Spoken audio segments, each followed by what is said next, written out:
क्या आप जानते हैं पिटबुल कोई एक कुत्ता नहीं बल्कि एक कुत्तों का समूह है और एक नस्ल को बोला जाता है जिसके अंदर काफ़ी सारी ब्रीड्स आती हैं। तो आज की इस वीडियो में हम कुत्ते की इस नस्ल पिटबुल डॉग के बारे में पूरी जानकारी देने वाले हैं। यदि आप इस नस्ल के कुत्ते के बारे में पूरी जानकारी प्राप्त करना चाहते हैं या फिर इस कुत्ते को घर में पालने की सोच रहे हैं तो इस वीडियो को पूरा जरूर देखें। 300 hooches, pink sleeves. Mama told me succeed. Tarzan, I'm climbing. इस वीडियो को हम पूरी रिसर्च के बाद ही बना रहे हैं जिसमें हम आपको पूरी जानकारी देंगे, जैसे कि इसमें कौन कौन सी ब्रीड्स आती हैं और इसका नेचर कैसे होता है और बाकी के भी जितने एट्रीब्यूट्स इस कुत्ते के अंदर होते हैं वो सारी चीज़ें आपको बताई जाएंगी। सो पिटबुल कुत्ते बुलडॉग्स और टेरियर्स नस्ल के कुत्तों से ही विकसित नस्ल के कुत्ते हैं। पिटबुल नस्ल के कुत्ते की पहचान करना कुछ कठिन होता है। इसकी बहुत से प्रकार की नस्लें पाई जाती हैं, जैसे कि American pitbull terrier APBT, American Staffordshire terrier, American bully, Staffordshire bull terrier. इस नस्ल के कुत्तों को पिटबुल इसलिए कहा जाता है क्योंकि इसमें कई नस्लों को क्रॉस ब्रीड करा के बुल बाइटिंग के लिए विकसित किया गया था, जो बड़े जानवर जैसे कि बैल के चेहरे और सिर को पकड़ते थे। लेकिन रक्त के इस खेल में कुत्तों का प्रयोग पर प्रतिबंध लगा दिया जाने के बाद ऐसे कुत्तों का इस्तेमाल केवल पालतू जानवरों के रूप में ही किया जाता है। वैसे पिटबुल नस्ल के कुत्तों का इस्तेमाल पुलिस कुत्ते के रूप में और खोजी कुत्ते के रूप में और बचाव कुत्तों के रूप में, सिक्योरिटी डॉग्स के रूप में भी किया जाता है, लेकिन ये फाइटिंग डॉग्स के रूप में ज़्यादा चर्चा में रहते हैं। तो आइए आपको चारों मुख्य प्रकार के पिटबुल डॉगों से हम मिलवाते हैं। सबसे पहले जो नाम और नंबर आता है वो है American pitbull terrier. Pitbull terrier APBT, ये अलग अलग इसके नाम है जिससे इसको बुलाया जाता है। तो इसका वजन जो होता है लगभग 18 से 27 किलो मेल का होता है और फीमेल का जो वेट होता है वो लगभग 14 से लेके 23 kg तक वेरी करता है। ऊंचाई इसकी रहती है मेल की 18 से 21 इंच के बीच में और मादा की जो ऊंचाई जो रहती है वो 17 से 20 इंच की रहती है। जहाँ पे इसकी डेवलपमेंट हुई वो था United states of America USA, और इसके जो कुछ कोट्स होते हैं वो थोड़े चिकने पतले और एक ही तरह के बाल उसके पूरे शरीर पे रहते हैं। ज़्यादातर थोड़े पैचेस हो सकते हैं या डुअल कलर होगा या ट्राई कलर भी आजकल बन चुके हैं ये, लेकिन इस ज़्यादातर जो रहते हैं ये सिंगल कलर में ही रहते हैं, राइट। इनके जो बेसिक कलर्स हैं, मेन कलर्स हैं, वो है रेड, ब्लैक और हल्का भूरा रंग। ये डार्क कलर्स में ज़्यादा आते हैं। इनकी जो जीवन काल जो होता है इनका वो लगभग 8 से 15 वर्ष का रहता है। बड़े ही एवरेज किस्म के कुत्ते हैं और परफेक्टली इनके जो प्रोपोर्शनेट होते हैं मुँह, हाथ, आँख, नाक। और इनका जो लीटर होता है, अगर कोई मादा पपी देती है तो लगभग 5 से लेकर 10 पपीज तक वो जन्म दे सकती है एक बारी में। तो दूसरे नंबर पे हम दिखाएंगे अमेरिकन स्टैफर्डशायर टेरियर। इसका वेट होता है 23 से 36 किलो के बीच में, 16 से 19 इंच की इसकी लंबाई होती है और ये भी USA में ही इसका डेवलपमेंट किया गया था। चिकने बाल होते हैं, यानी काफ़ी स्मूथ कोट उसका होता है।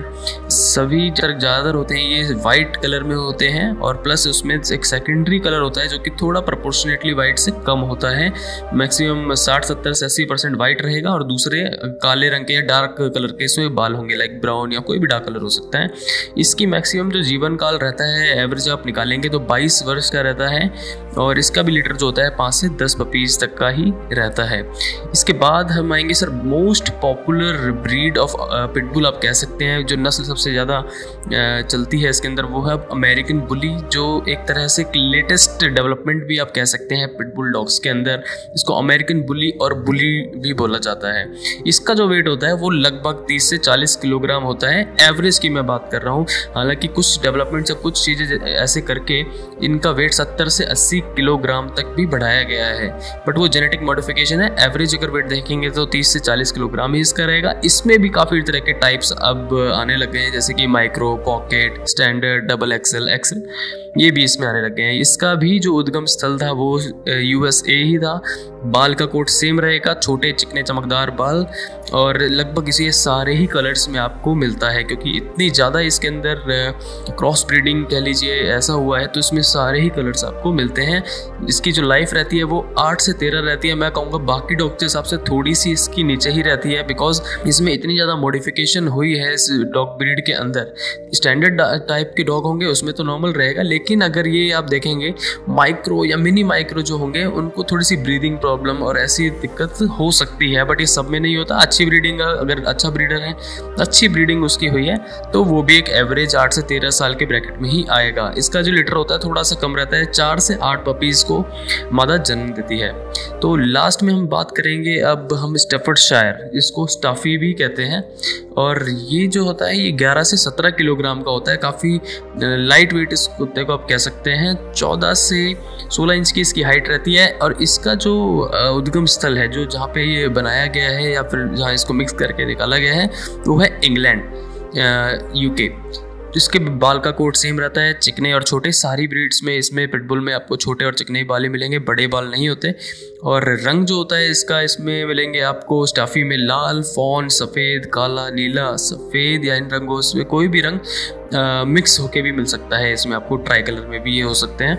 और अधिकतम इसकी जो एज रहती है वो लगभग 12 साल के आसपास ही रहती है। और इसका जो लिटर साइज़ होता है वो काफ़ी कम होता है, इसलिए थोड़ा एक्सपेंसिव भी होते हैं। 1 या 2 पपी का ऐसा इसका लिटर साइज रहता है। तो अब तक आपको पिटबुल नस्ल के कुत्तों की सभी प्रजाति की जानकारी प्राप्त हो चुकी है। अब हम आपको इस नस्ल की कुत्तों की विशेषता और लक्षण और स्वास्थ्य के बारे में जानकारी देने वाले हैं। तो सबसे पहले बात करते हैं इस पिटबुल ब्रीड की हिस्ट्री के बारे में। पिटबुल डॉग बुलडॉग और टेरियर नस्ल के कुत्तों से क्रॉस ब्रीडिंग करवा के पैदा किया गया था। इस कारण से पिटबुल में बुलडॉग जैसी ताकत और टेरियर नस्ल के कुत्तों जैसी क्षमता पाई जाती है। वर्तमान में कई कुत्तों की नस्लें हैं जो विभिन्न संघों द्वारा मान्यता प्राप्त हैं, जो पिटबुल श्रेणी के अंतर्गत आती हैं, जैसे कि American pitbull terrier APBT, American Staffordshire terrier, American bully Staffordshire bull terrier.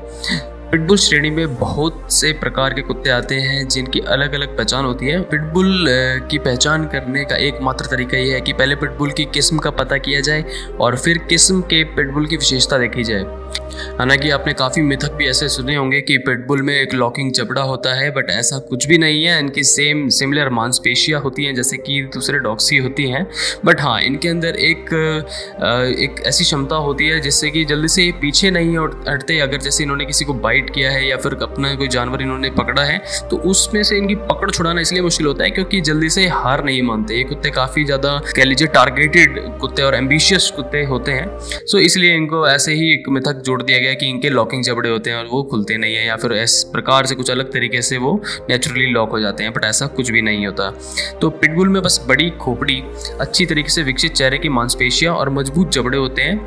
यह एक बार काटने पर मजबूती से उस जगह पर दबाव डालते हैं जिससे ये गहराई तक काटते हैं। काटते हुए यह अपने सिर का बहुत अधिक हिलाते भी हैं। जैसे कि आपने देखा होगा मगरमच्छ अपने शिकार को पकड़ के हिलाता है, सेम ऐसे ही ये अपने सर को हिलाते भी हैं पकड़ने के बाद। तो आशा है आपको काफ़ी हद तक जानकारी और क्लियरिटी मिल गई होगी एक पिटबुल डॉग के बारे में कि किसको हम पिटबुल बोलें या किसको हम पिटबुल ना बोलें। तो बेसिकली अगर आप बोलते हैं तो अमेरिकन पिटबुल टेरियर ही एक पिटबुल बोला जाता है। बाकी सब जो भी इसकी सब ब्रीड्स कह लीजिए या फिर जो भी इससे रिलेटेड ब्रीड्स हैं उनके एक खुद की आइडेंटिटी है और खुद के नाम है। लेकिन आज के टाइम पर ऐसा बहुत ज़्यादा देखा गया है कि इनके अंदर भी इंटर ब्रीडिंग भी काफ़ी ज़्यादा हो रही है। लाइक अमेरिकन बुली के साथ स्टैफर्डशायर टेरियर मिला दिया, तो इसलिए इनको पहचान पाना काफ़ी ज़्यादा डिफ़िकल्ट आगे होता जा रहा है। इसलिए उसको एक तौर पे पिटबुल बोल दिया जाता है क्योंकि हम इसमें आइडेंटिफाई नहीं कर पाते कि कौन सा स्टैफर्डशायर टेरियर है या कौन सा अमेरिकन पिटबुल इसको बोला जाए, APBT बोला जाए, राइट। तो इसमें हमारे पास एक और तरीका होता है इसमें पता करने का, इनका DNA टेस्ट। काफ़ी ज़्यादा कंट्रीज़, जो वेस्टर्न कंट्रीज़ हैं वहाँ पे इसका DNA टेस्ट का एक पैकेज आता है लगभग 100 से 150 US का। वो अगर आप परचेज़ करते हैं तो उसमें वो बताएंगे कि कितने % कौन सा डॉग आपके इसके अंदर DNA मिक्स्ड है। तो वही एक तरीका है जिससे आप इसको बता सकते हैं कि कितना % APBT है या कितना % बुल टेरियर है या कितना % इसके अंदर डॉग मिक्स्ड है। सो सिर्फ यही एक तरीका है जिससे आप जान सकते हैं। तो आई होप आपको ये जानकारी यूज़फुल लगी होगी।